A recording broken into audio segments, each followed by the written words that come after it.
Accident ಅಲ್ಲಿ ಮಾನಸ್ ಅವ್ರು ತೀರ್ಕೊಂಡ್ರು ಅಂತ ಅದು ಆ ನ್ಯೂಸ್ ಬಂದಿದ್ದೆ. ಶ್ರದ್ಧಾಂಜಲಿ ಎಲ್ಲ ಹಾಕ್ಬಿಡ್ತಾರೆ, ಮತ್ತೆ ಮೆಸೇಜ್ ಎಲ್ಲ ರಿಪ್ ಅಂತ ಹಾಕ್ಬಿಡ್ತಾರೆ, ರೆಸ್ಟ್ ಇನ್ ಪೀಸ್ ಅಂತ ಹಾಕ್ಬಿಡ್ತಾರೆ. ಅದನ್ನ ಯಾವ ತರ ಹ್ಯಾಂಡಲ್ ಮಾಡಿದ್ರಿ? ಹಾಯ್, ಹೆಲೋ ಎಲ್ರಿಗೂ ನಮಸ್ಕಾರ. ನಾನು ನಿಮ್ಮ ಪ್ರೀತಿಯ ಉಷಾ ಮಾತಾಡ್ತಿದ್ದೀನಿ. ಇವತ್ತು ನಮ್ಮ ಜೊತೆ ಒಬ್ರು ಕಿರುತೆರೆ ನಟಿ ಇದ್ದಾರೆ. ಅವ್ರು ಬೇರೆ ಎಲ್ಲೂ ಅಲ್ಲ, ನಮ್ಮ ದೊಡ್ಡಬಳ್ಳಾಪುರಕ್ಕೆ ತುಂಬಾ ಹತ್ರ ಇರುವಂತ ಗುಡ್ದಳ್ಳಿಯಿಂದ. ಬನ್ನಿ ಮಾತಾಡ್ಸೋಣ. ಇವರು 5 ಸೀರಿಯಲ್ಗಳಲ್ಲಿ ಕೆಲಸ ಮಾಡಿದ್ದಾರೆ, ಕನ್ನಡ ಮತ್ತೆ ತೆಲುಗು ಅಲ್ಲಿ. ನಮ್ಮ ಕನ್ನಡದ ಹುಡುಗಿ ಅಂದ್ರೆ ನಮ್ಗೆ ಹೆಮ್ಮೆನೇ ಅಲ್ವಾ? ಅದ್ರಲ್ಲೂ ನಮ್ಮ ಕ್ಷೇತ್ರ ಆಗಿರುವಂತ ದೊಡ್ಡಬಳ್ಳಾಪುರದ ಹುಡುಗಿ ಅಂದ್ರೆ ನಮ್ಗೆ ಇನ್ನೂ ಖುಷಿ ಆಗುತ್ತೆ. ಬನ್ನಿ ಇವತ್ತು ಇವ್ರ ಜೊತೆ ಸ್ವಲ್ಪ ಮಾತುಕತೆ ನಡೆಸೋಣ. ಹಾಯ್ ಮನ್ಸಾ. ಹೆಲೋ ಉಷಾ, ಹೇಗಿದ್ದೀರಾ? ಚೆನ್ನಾಗಿದ್ದೀನಿ, ನೀವು ಹೇಗಿದ್ದೀರಾ? ಚೆನ್ನಾಗಿದ್ದೀನಿ. ಹೇಗ್ ನಡೀತಿದೆ ವರ್ಕ್ ಎಲ್ಲ? ತುಂಬಾ ಚೆನ್ನಾಗಿ ನಡೀತಿದೆ. ಓಕೆ, ಇವತ್ತು ರೆಡಿನಾ ಮಾತುಕತೆಗೆ? ನಾನು ರೆಡಿ. ಮನ್ಸಾ, ಎಜುಕೇಶನ್ ಏನ್ ಮಾಡ್ಕೊಂಡಿದ್ದೀರಾ? ನಾನು BSc ಮಾಡಿದ್ದೀನಿ, ಇದೆ ದೊಡ್ಡಬಳ್ಳಾಪುರದಲ್ಲೇ ಜಾಲಪ್ಪ ಕಾಲೇಜಲ್ಲಿ. ಓಕೆ, ಇವಾಗ ಆಕ್ಟಿಂಗ್ ಫೀಲ್ಡ್ ಯಾಕೆ ಸೆಲೆಕ್ಟ್ ಮಾಡಿದ್ರಿ? ಆಕ್ಟಿಂಗ್ ಅಂದ್ರೆ ನಂಗೆ ಮುಂಚೆಯಿಂದನೂ ಸೀರಿಯಲ್ಸ್ ಮಾಡಬೇಕು ಅದೆಲ್ಲ ಏನು ಇಂಟ್ರೆಸ್ಟ್ ಇರಲಿಲ್ಲ.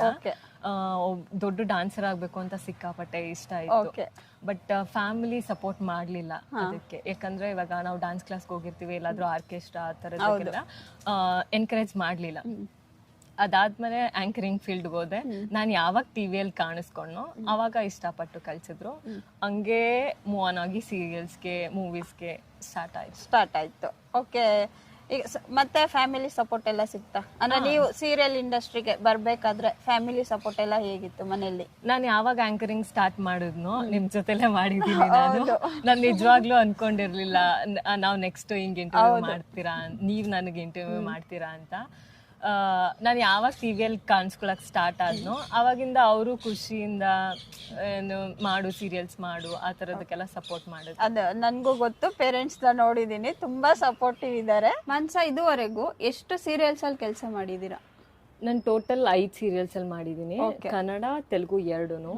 ಮೊದಲನೇ ಸೀರಿಯಲ್ 20 ಮಮತಲ ಕೋವೆಲ ಅಂತ ಮಾಡಿದೆ. 22 ಅಲ್ಲಿ ಕನ್ಯಾದಾನ ಕನ್ನಡ, ಅದೇ ನನ್ನ ಫಸ್ಟ್ ಪ್ರಾಜೆಕ್ಟು. 23 ಸೂರ್ಯಕಾಂತಂ ಸ್ಟಾರ್ಟ್ ಆಯ್ತು. ಆ 23 ರಾಣಿ ಅಂತ ನೆಗೆಟಿವ್ ಮಾಡಿದ್ದೆ ಆ ಸೀರಿಯಲ್ ಅಲ್ಲಿ, ಅದರಿಂದ ನಾನೇ ಎಕ್ಸಿಟ್ ಆಗ್ಬಿಟ್ಟೆ. ಆಮೇಲೆ 25 ಉದೋ ಉದೋ ರೇಣುಕಾ ಯಲ್ಲಮ್ಮ. ಉದೋ ಉದೋ ರೇಣುಕಾ ಯಲ್ಲಮ್ಮ ಅಂದ್ರೆ ಇದೊಂಥರ ಡಿವೋಷನಲ್ ಫೀಲ್ಡ್ ತರ ಅಲ್ವಾ? ಅದನ್ನ ನಾನು ಆಕ್ಚುಲಿ ನೋಡಿದ್ದೆ, ಒಂದು 2-3 ಎಪಿಸೋಡ್ಸ್ ಫಾಲೋ ಮಾಡಿದ್ದೆ. ಈಗ ತೆಲುಗು ಅಂತ ಹೇಳಿದ್ರಿ, ನೀವು ತೆಲುಗುಗೆ ಹೋದಾಗ ನಿಮ್ಗೆ ಲ್ಯಾಂಗ್ವೇಜ್ ಆತರ ಏನಾದ್ರು ಪ್ರಾಬ್ಲಮ್ಸ್ ಆಗಿತ್ತಾ? ಅಂದ್ರೆ ಇವಾಗ ನಾವಿಲ್ಲಿ ಮಾತಾಡೋ ಸ್ಲ್ಯಾಂಗ್ ಬೇರೆ, ಅಲ್ಲಿ ಮಾತಾಡೋ ಸ್ಲ್ಯಾಂಗ್ ಬೇರೆ. ಸ್ವಲ್ಪ ಒಂದ್ 30% ಬರ್ತಿತ್ತು ನಂಗೆ. ಅವ್ರು ಏನ್ ಹೇಳ್ತಾರೆ ಅದನ್ನೆಲ್ಲ ಅರ್ಥ ಮಾಡ್ಕೋತಿದ್ದೆ, ಸ್ವಲ್ಪ ಮಾತಾಡ್ತಿದ್ದೆ.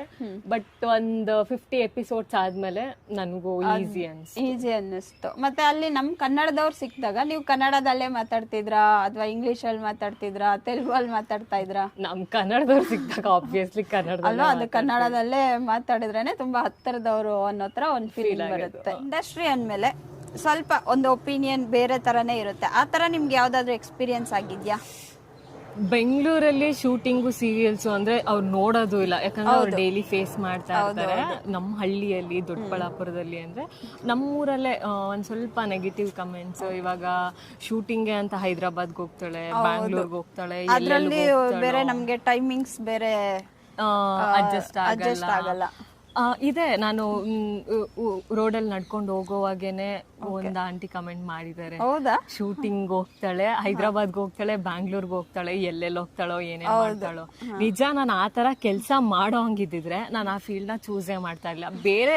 ಬೇರೆ ಯಾವ ಫೀಲ್ಡ್ ಅಲ್ಲಿ ಬೇಕಾದ್ರೂ ಆ ತರ ಕೆಲಸ. ಹೌದು, ಅಂದ್ರೆ ಈಗ ಆತರ ಎಕ್ಸ್ಪೀರಿಯನ್ಸ್ ಅಂದ್ರೆ ಒಂದು ನಾವು ಜನ ಮಾಮೂಲಿಯಾಗಿ ತಗೊಳ್ಳೋದು ಇಂಡಸ್ಟ್ರಿ ಬಗ್ಗೆನೆ ತಗೊಳ್ತಾರೆ. ಬಟ್ ಎಲ್ಲಾ ಇಂಡಸ್ಟ್ರಿಯಲ್ಲಿ ಅದು ಕಾಮನ್ ಆಗಿ ಇದ್ದೇ ಇರುತ್ತೆ. ಬಟ್ ಎಲ್ಲಾ ಕಡೆ ಇರಲ್ಲ, ಬಟ್ ಅದ್ ಬೆಳಕಿಗೆ ಬರಲ್ಲ ಅಷ್ಟೇ. ಇದನ್ನ ನಿಮ್ ಪೇರೆಂಟ್ಸ್ ಯಾವ ತರ ಹ್ಯಾಂಡಲ್ ಮಾಡಿದ್ರು?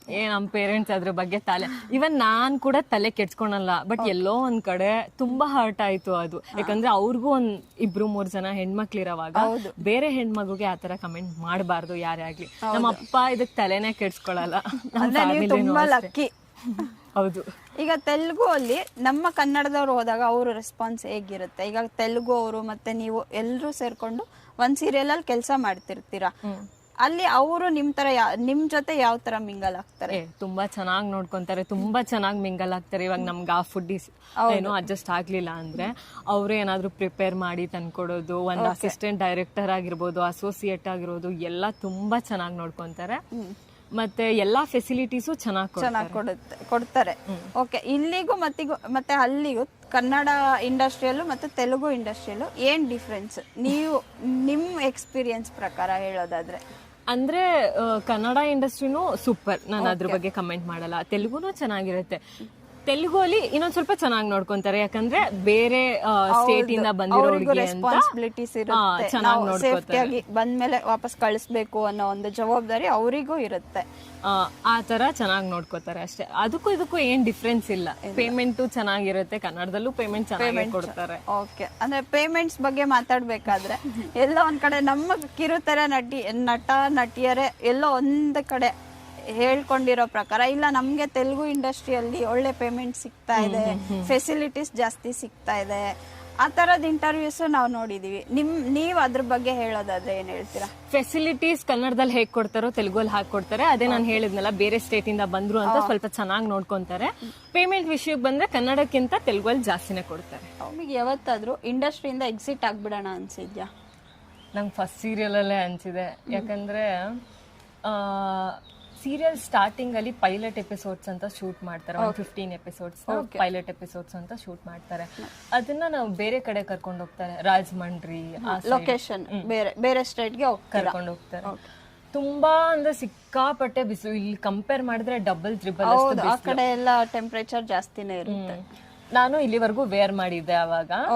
ಅದು ಡಿಸೈನರ್ ಇಂದಾನೆ ನನ್ಗೆ ಕೊಟ್ಟಿದ್ದು. ಯಾರು ಸೀರಿಯಲ್ ಯಾವ ಡಿಸೈನರ್ ಇರ್ತಾರೋ ಅವರೇ ಕೊಟ್ಟಿದ್ದು. ಫಸ್ಟ್ ಡೇ ನನ್ನ ಹ್ಯಾಂಡ್ಸು ಫೇಸು ಎಲ್ಲ ಮ್ಯಾಚ್ ಆಗ್ತಿತ್ತು, ಚೆನ್ನಾಗೇ ಇತ್ತು. ಸೆಕೆಂಡ್ ಡೇ ಬಿಸಿಲಿಗೆ ಏನಾಗಿತ್ತು, ಫುಲ್ಲು ಟ್ಯಾನ್ ಆಗೋಗ್ಬಿಟ್ಟಿತ್ತು. ಆಗ ನಾನು ಡೈರೆಕ್ಟರ್ ಹೇಳಿದ್ರೆ ನಾನು ತಗೊಂತಿದ್ದೆ ಅದನ್ನ, ಕೈ ತುಂಬಾ ಕಪ್ಪು ಕಾಣಿಸ್ತಿದೆ ಅಂತ. ಡಿಸೈನರ್ ಬಂದು ನಿಮ್ ಕೈ ತುಂಬಾ ಕಪ್ಪು ಕಾಣಿಸ್ತಿದೆ, ಮ್ಯಾಚ್ ಆಗಲ್ಲ ನಿಮ್ ಫೇಸ್ಗೆ ನಿಮ್ ಮುಖಕ್ಕೆ, ನನಗೆ ಎಕ್ಸಿಟ್ ಹೋಗ್ಬಿಡೋಣ ಮನೆಗೆ ಅನ್ನೋಷ್ಟು ಕೋಪ ಬಂತು. ಏನಕ್ಕೆ ರೀಸನ್ ನಾನು ಅಲ್ಲಿ ಸ್ಟೇ ಆದೆ ಅಂತ ಹೇಳಿದ್ರೆ, ಒಪ್ಲಿಲ್ಲ, ಮನೇಲಿ ಒಪ್ಲಿಲ್ಲ, ಆಮೇಲೆ ಒಪ್ಕೊಂಡಿದ್ದಾರೆ. ಏನೋ ಊರಲ್ಲೆಲ್ಲ ಹಿಂಗ್ ಮಾಡ್ತಾವಳೆ ಅಂತ ಗೊತ್ತಿರುತ್ತೆ. ಹಿಂಗ್ ಎಕ್ಸಿಟ್ ಆಗ್ಬಿಟ್ರೆ ಅವರೇ ತೆಗ್ದಾಕಿದ್ರೇನೋ ಈ ತರ ಕಮೆಂಟ್ಸ್ ಎಲ್ಲ ಜಾಸ್ತಿ ಬರುತ್ತೆ ಅಂತ ಹೇಳಿ ಅದನ್ನ ಮನ್ಸಲ್ಲಿ ಇಟ್ಕೊಂಡು ಕಂಟಿನ್ಯೂ ಆಗೋಣ, ಯಾಕೆ ಫಸ್ಟ್ ಸೀರಿಯಲ್ ಅಲ್ಲೇ ಹಿಂಗ್ ಆಗೋದು ಬೇಡ ಅಂತ ಹೇಳಿ. ಯಾಕಂದ್ರೆ ಇವರೇ ಏನೋ ತಪ್ಪು ಮಾಡಿರ್ತಾರೆ, ಇಲ್ಲ ಅವ್ರೇ ಆಕ್ಟಿಂಗ್ ಮಾಡಕ್ ಬರ್ತಾ ಇಲ್ಲ, ಆತರ ಈ ತರ ಎಲ್ಲ ಕಮೆಂಟ್ಸ್ ಬರುತ್ತೆ ಅನ್ಬಿಟ್ಟು ಅದನ್ನ ಮನ್ಸಲ್ಲೇ ಇಟ್ಕೊಂಡು ತಡ್ಕೊಂಡು ಅಲ್ಲೇ ಇದ್ದೆ. ನೀವು ಮಾಡಿರೋ 5 ಸೀರಿಯಲ್ಗಳಲ್ಲೂ ನಿಮ್ಗೆ ಇಷ್ಟ ಆಗಿರೋಂಥ ಸೀರಿಯಲ್ ಯಾವುದು? ಈ ತರ ಹೇಳಕ್ ಸಿಕ್ಕಾಪಟ್ಟೆ ಕಷ್ಟ. ಫಸ್ಟ್ ಸೀರಿಯಲ್ ಅಂತ ಅನ್ಬಿಟ್ಟು ಅದು ತುಂಬಾ ಮನ್ಸಿಗೆ ಹತ್ರ ಇರ್ತಿತ್ತು. ಮತ್ತೆ ಸೂರ್ಯಕಾಂತಮಲ್ಲಿ ಅವಾರ್ಡ್ಸ್ ಬಂತು, 2 ಅವಾರ್ಡ್ಸ್ ಬಂತು, ಅದು ಇಷ್ಟ. ಮತ್ತೆ ರೇಣುಕಾ ಯಲ್ಲಮ್ಮ ಸೀರಿಯಲ್ ನ ನಾನು ಪೂಜಿಸ್ತೀನಿ. ಸೊ ಆ ಸೀರಿಯಲ್ ಸಿಕ್ಕಾಪಟ್ಟೆ. ಈಗ ಸೂರ್ಯಕಾಂತಮಲ್ಲಿ ನಿಮ್ದು ಡ್ರೆಸ್ಸಿಂಗ್ ಸ್ಟೈಲೇ ಬೇರೆ ಇರುತ್ತೆ, ಒಂದು ಬಾಯ್ ಗೆಟಪ್ ಹಾಕೊಂಡು ತುಂಬಾ ಡೇರ್ ಆಗಿ, ಅದ್ರಲ್ಲಿ ಆತರ ಮಾಡೋವಾಗ ಮತ್ತೆ ರೇಣುಕಾ ಯಲ್ಲಮ್ಮ ಸೀರಿಯಲ್ ಮಾಡ್ಬೇಕಾದ್ರೆ ನೀವು ಫುಲ್ ಸಾಫ್ಟ್ ಆಗಿ ಒಂದು ಡಿವೋಷನಲ್ಲಿನೇ ಹೋಗ್ಬೇಕಾಗುತ್ತೆ. ಅವಾಗ ಇದನ್ನ ಯಾವ ತರ ಫೇಸ್ ಮಾಡಿದ್ರಿ ನೀವು? ಅಂದ್ರೆ ಇವಾಗ ಸ್ಟಾರ್ಟಿಂಗ್ ಅಲ್ಲಿ ಎಲ್ಲದಕ್ಕೂ ಅಡ್ಜಸ್ಟ್ ಆಗೋದು ಸ್ವಲ್ಪ ಕಷ್ಟ. ಟಾಮ್ ಬಾಯ್ ಕ್ಯಾರೆಕ್ಟರ್ಗೆ ನಾನು ತುಂಬಾ ಸೈಲೆಂಟ್, ನಾನು ಜಾಸ್ತಿ ಮಾತಾಡಲ್ಲ. ಯಾರು ನನಗೆ ತುಂಬಾ ಕಂಫರ್ಟ್ ಅನ್ಸೋರ್ ಹತ್ರನೇ ಮಾತ್ರ ನಾನು ಜಾಸ್ತಿ ಮಾತಾಡೋದು.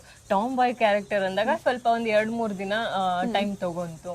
ಆಮೇಲೆ ದೇರ್ ಸೀರಿಯಲ್ ಅಂದಾಗೂ ಅಷ್ಟೇ, ಅದು ತುಂಬಾ ರಗಡ್ ಆಗಿ, ಹೌದು, ಯಲ್ಲಮ್ಮ ಅಂದ್ರೆ ಫುಲ್ ರಗಡ್ ಆಗಿ ಈ ಸಾರ ಎಲ್ಲ ಮಾರ್ಕೊಂಡು ಆ ತರ ಒಂದ್ ಕ್ಯಾರೆಕ್ಟರ್ ಇದ್ದಿದ್ದು. ಅದು ಅಷ್ಟೇ, ಒಂದ್ 2-3 ದಿನ ಆದ್ಮೇಲೆ ನನ್ಗೂ ಪ್ರಾಕ್ಟೀಸ್ ಆಯ್ತು. ಓಕೆ, ನಿಮ್ಮ ಫೇವ್ರೆಟ್ ಕೋ ಆಕ್ಟರ್ ಯಾರು ಅಂತ ಕೇಳ್ಬೋದಾ?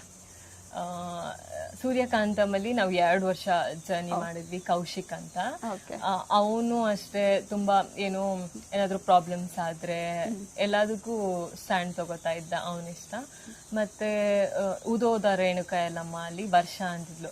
ನಾನ್ ಅವಳನ್ನ ನೋಡಿದ್ದೆ ಬೇರೆ, ಅಂದ್ರೆ ಸಿಕ್ಕಾಪಟ್ಟೆ ಆಟಿಟ್ಯೂಡ್ ಏನೋ ಅಂತ ಅನ್ಕೊಂಡಿದ್ದೆ. ಬಟ್ ತುಂಬಾ ಸ್ವೀಟ್ ಅವಳು. ಅಂದ್ರೆ ನೀವು ಆಕ್ಟಿಂಗ್ ಕಲ್ತು ಇಂಡಸ್ಟ್ರಿಗೆ ಹೋಗಿದ್ದ, ಅಥವಾ ಹೋಗಾದ್ಮೇಲೆ ನಿಮ್ಮನ್ನ ನೀವು ಇಂಪ್ರೂವ್ ಮಾಡ್ಕೊಳ್ತಾ ಹೋದ್ರ? ನಂಗೆ ಆಕ್ಟಿಂಗ್ ಬಗ್ಗೆ ಐಡಿಯಾನು ಇರ್ಲಿಲ್ಲ. ಫಸ್ಟ್ ನಂಗೆ ಕನ್ನಡ ಇಂಡಸ್ಟ್ರಿಗೆ ಇಂಟ್ರೊಡ್ಯೂಸ್ ಮಾಡಿದ್ದು ನಮ್ಮ ಆಂಕರ್ ರಾಕೇಶ್ ರಾಮೇಗೌಡ. ತೆಲುಗುಗೆ ಇಂಟ್ರೊಡ್ಯೂಸ್ ಮಾಡಿಸಿದ್ದು ವಿಜಯ್ ಭಾಸ್ಕರ್ ಅಂತ. ಏನು ಆಕ್ಟಿಂಗ್ ಬರ್ತಾ ಇರ್ಲಿಲ್ಲ. ಫಸ್ಟ್ ಸೀರಿಯಲ್ ಅಲ್ಲಿ ತೆಗ್ದು ಬಿಡೋಣ ಅಂತ ಬಂದಿತ್ತು. ಆಮೇಲೆ ಒಂದು 50 ಎಪಿಸೋಡ್ಸ್ ಆದ್ಮೇಲೆ ನಮ್ ಡೈರೆಕ್ಟರೇ ಇರ್ಲಿ, ಚೆನ್ನಾಗಿ ಮಾಡ್ತಿದ್ದಾಳೆ, ಇಂಪ್ರೂವ್ ಆಗ್ತಿದ್ದಾಳೆ, ಅಂದ್ರೆ ಸ್ಟಾರ್ಟಿಂಗ್ ಲೆವೆಲ್ಸ್ ಅಲ್ಲೆಲ್ಲ ನೀವು ಅದನ್ನ ಹೆಂಗೆ ಹ್ಯಾಂಡಲ್ ಮಾಡ್ತಾ ಇದ್ರಿ? ಈಗ ಒಬ್ಬರೇ ಇರಬೇಕಾದ್ರೆ ಇಲ್ಲ ನನ್ಗೇನೋ ಆ ಸೀನ್ ಮಾಡೋಕೆ ಭಯ ಆಗ್ತಿದೆ, ಅಥವಾ ಇದು ನನ್ಗೆ ಇಷ್ಟ ಆಗಿಲ್ಲ, ಇಲ್ಲ ಎಕ್ಸಿಟ್ ಆಗ್ಬಿಡಣ್ವಾ, ಅಥವಾ ಟೇಕ್ಸ್ ಮೇಲೆ ಟೇಕ್ಸ್ ತಗೊಂಡಿರೋ ಆ ಥರದ್ದು ಏನಾದರೂ ಎಕ್ಸ್ಪೀರಿಯನ್ಸ್ ಇದೆಯಾ ಅಂತ? ಫಸ್ಟ್ ಸೀರಿಯಲ್ ಅಲ್ಲಿ ಸುಮ್ಮನೆ ಮಾತಾಡಿದ್ರೆ ಅಳ್ಬೇಕು ಆ ಸೀನಲ್ಲಿ. ನಂಗೆ ಅಳಕ್ಕೂ ಬರ್ತಾ ಇರ್ಲಿಲ್ಲ. ಈಗ ಫಸ್ಟೇ ಅಳೋ ಸೀನ್ ಅಂತಂದ್ರೆ ನಾನು ಅದನ್ನ ನನಗೆ ಆಗ್ತಿದೆ ಅಂತ ಫೀಲ್ ಮಾಡ್ಕೊಂಡು ಮಾಡಕ್ಕಾಗಲ್ಲ, ಯಾಕಂದ್ರೆ ಅದಿನ್ನು ಸ್ಟಾರ್ಟಿಂಗು. ಅವಾಗ ಟೇಕ್ಸ್ ಜಾಸ್ತಿ ತಗೊಂತಾ ಇದ್ದೆ. ನಮ್ ಡೈರೆಕ್ಟರ್ ಪ್ರೇಮ ಮ್ಯಾಮ್ಗೆ ಓಮ್ ಫಿಲಮ್ ಅಲ್ಲಿ ಅಳ್ಸೋರಿತ್ತೆ, ನೀವು ಫಸ್ಟ್ ಸೀರಿಯಲ್ ಅಲ್ಲೇ ಫುಲ್ ಸಿಕ್ಕಾಪಟ್ಟೆ ಹತ್ತಿದ್ದೀನಿ. ನನ್ ಕಣ್ಣು ಒಂದೊಂದ್ಸಲ ರೆಡ್ ಆಗೋಗ್ಬಿಟ್ಟಿರೋದು. ಅಲ್ಲಿ ಅಳೋದಲ್ದಿರಾ ಮನೇಲಿ ಏನೋ ರೂಮ್ಗೂ ಬಂದ್ ಅಳ್ತಾ ಇದ್ದೆ. ನಂಗೆ ಬರಲ್ಲ, ನಾನು ಹೋಗ್ಬಿಡೋಣ ಆ ತರ ಎಲ್ಲ ಅನ್ಸ್ತಿತ್ತು. 3-4 ವರ್ಷದ ಹಿಂದೆ ಒಂದ್ ಇನ್ಸಿಡೆಂಟ್ ನಡೆಯುತ್ತೆ, ಈ ತರ ಆಕ್ಸಿಡೆಂಟ್ ಅಲ್ಲಿ ಮಾನಸ್ ಅವ್ರು ತೀರ್ಕೊಂಡ್ರು ಅಂತ.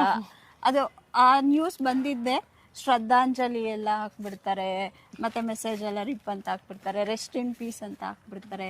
ಅದನ್ನ ಯಾವ ತರ ಹ್ಯಾಂಡಲ್ ಮಾಡಿದ್ರಿ?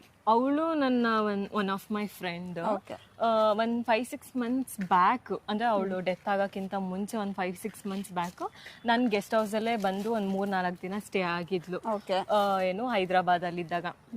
ಯಾವಾಗ ನಂಗೆ ಈ ತರ ಸ್ಟೇಟಸ್ ಸ್ಟೋರಿ ಆ ತರ ಎಲ್ಲ ಹಾಕದ್ ನೋಡಿದ್ರು ಅಪ್ಪ ಅಮ್ಮಂಗೆ ಕಾಲ್ಸ್ ಬರಕ್ ಸ್ಟಾರ್ಟ್ ಆಯ್ತು. ಮಾನಸ ಹೆಂಗಿದಾಳೆ, ಇವಾಗ ಡೈರೆಕ್ಟ್ ಆಗಿ ತೀರೋದ್ಲಾ ಅಂತ ಕೇಳಕ್ಕೆ ಮುಜುಗರನೇ ಆಗುತ್ತೆ.